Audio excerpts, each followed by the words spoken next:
Mission কলোনির বিষয়টি তো আগেও সবার সামনে এসেছিল। ওখানে রোহিঙ্গা বাংলাদেশি মুসলিম তাদের আঁকড়া প্রায় 3000 ভোটার, জনসংখ্যা হচ্ছে প্রায় 2 লাখ। মানে কি ভয়ঙ্কর বোমের উপরে আমরা বসে আছি বুঝতে পারছেন। এবং পশ্চিমবঙ্গ সরকার এই বোমকে, জনবিস্ফোরণের বোমকে সযত্নে লালন এবং পালন করছে। উদ্দেশ্য কি আমি জানি না, এবং যদি না ভগবান করে যদি ক্যালকাটা গ্রেট ক্যালকাটা কিলিংস যখন 46-এ হয়েছিল সেই ধরনের পরিস্থিতি যদি তৈরি হয়, তাহলে পরে এই হিউজ পপুলেশন, হিউজ মাস মব যদি রাস্তায় বেরিয়ে আসে, কলকাতা পুলিশ কি কন্ট্রোল করতে পারবে? কাউন্সিলর যার বিরুদ্ধে অভিযোগ করছেন তিনি পাল্টা ভিডিও পোস্ট করছেন এবং কলকাতা শহরের তিনি একজন নামজাদা কাউন্সিলর, তাকে গুলির মুখেও পড়তে হয়েছিল একটা সময়। 108 নম্বরের কাউন্সিলর, তাকে তো গুলি চলেছিল কানের পাশ দিয়ে, একটুর জন্য বেঁচে গেছেন, না হলে একদম পড়ে চলে যেত। আমি জানি না কাদের লড়াই চলছে, কি নিয়ে লড়াই চলছে, তবে মনে হচ্ছে দেখে যে তৃণমূল কংগ্রেসের চিরাচরিত লড়াই, পয়সাটা কে তুলবে এই নিয়ে লড়াই চলছে ওখানকার বিধায়ক এবং ওখানকার কাউন্সিলরের মধ্যে, তাদের লোকজন যাদের কি মূল অভিযুক্তকে রিল বানাচ্ছে পুলিশ ধরতে পারছে না। না, পুলিশ হয়তো রিল দেখছে, আনন্দ উপভোগ করছে এসি রুমে বসে। তিনি তো সংবাদ মাধ্যমের সাথে কমিউনিকেট করছেন, তারপরেও পুলিশ ট্র্যাক করতে না পুলিশ ধরবে না। তার উপরে বিধায়ক জাভেদ খানের নাকি হাত আছে এরকম শোনা যাচ্ছে, লোকজন বলে। স্বাভাবিকভাবে পুলিশের ক্ষমতা হবে তাকে ধরার জন্য, পুলিশের সেই মেরুদণ্ড নেই পশ্চিমবঙ্গ। আপনি 46-এর কথা বললেন সুকান্তদা, আজকে আবার বেঙ্গল ফাইলসের ন্যাশনাল লাইব্রেরিতে দেখানো হবে। কোথাও একটা গিয়ে কি আপনারা চাইছেন যে বেঙ্গল ফাইলস নিয়ে ঝামেলা, অশান্তি, বিতর্ক সেটাকে দিয়ে রাখতে বা সেটাকে তৈরি করতে? দেখুন, আমি এটুকুই বলবো, বরাবরই আমরা এই বাংলায় মত প্রকাশের স্বাধীনতা এই সম্পর্কে বড় বড় ডায়লগ শুনে এসেছি আমাদের বিরোধীদের কাছ থেকে। তো বেঙ্গল ফাইলস আপনি তার সাথে সহমত হতে পারেন, নাও হতে পারেন, কিন্তু সেটা দেখানো যাবে না। এই যে স্বৈরতান্ত্রিক তালিবানি মানসিকতা, এই মানসিকতা কেন? এটা মত প্রকাশের স্বাধীনতা বা ফ্রিডম অফ স্পিচের এগেনস্ট নয়।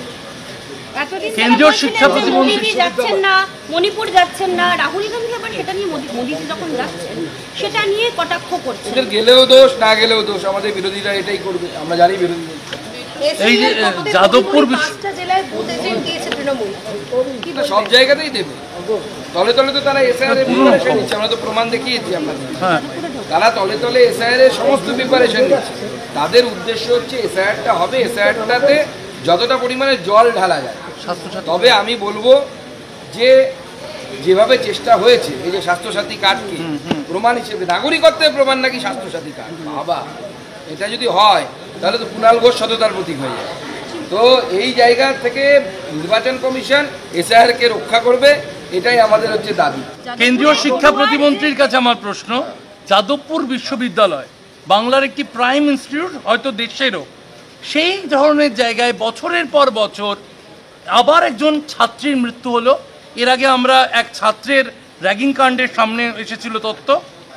সার্বিকভাবে যাদবপুর নিয়ে আপনাদের ভাবনা কি? দেখুন, আমি অন্ততপক্ষে গভীরভাবে চিন্তিত, কারণ ছাত্র বা ছাত্রীদের সুরক্ষার জন্য যাদবপুর বিশ্ববিদ্যালয়ে বেশ কিছু পদক্ষেপ নেবার কথা ছিল, কিন্তু কোনো কারণে সেই পদক্ষেপগুলো এখনো পর্যন্ত বিশ্ববিদ্যালয়ের কর্তৃপক্ষ বা রাজ্য সরকার করে উঠতে পারেনি।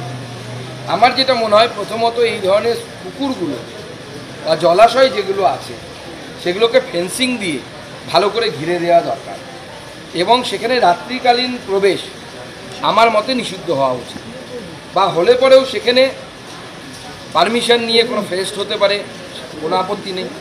কিন্তু রাতের অন্ধকারে একজন ছাত্র বা ছাত্রী, সে যেই হোক না কেন, তারা যদি ওই পুকুর পাড়ে পৌঁছে যায় এবং কোনো অঘটন ঘটে, তাহলে পরে সেই দায়টা তো বিশ্ববিদ্যালয় কর্তৃপক্ষের উপরে চাপবে।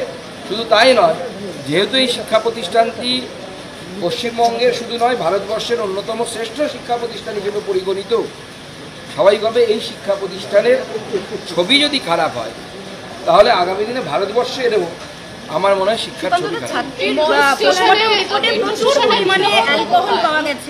এই বিশ্ববিদ্যালয়ে স্থায়ী উপাচার্য নেই, স্থায়ী সিকিউরিটি গার্ড নেই, 8টা অবধি পারমিশন ছিল, কিন্তু তারপরেও 10টার পরে ওই পড়ুয়া ছিলেন, তিনি ওখানকার আবাসিকও নন।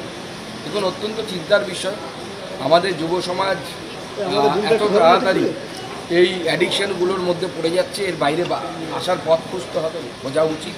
স্থায়ী উপাচার্য নেই বলে তৃণমূলের তরফ স্থায়ী থেকে এটা বলা উপাচার্য হচ্ছে যে মুখ্যমন্ত্রী মনোনীত উপাচার্য নিয়োগ করা হোক। না না, মুখ্যমন্ত্রী মনোনীত উপাচার্য হলে যদি তৃণমূল কংগ্রেস লিখিতভাবে জানান যে কোনো কিছু হবে না, সেই গ্যারান্টি কি তারা নেবে? মুখ্যমন্ত্রী উপাচার্য হলে কি তার দুটো পায়ের জায়গায় তিনটে পা হবে না চারটে পা হবে?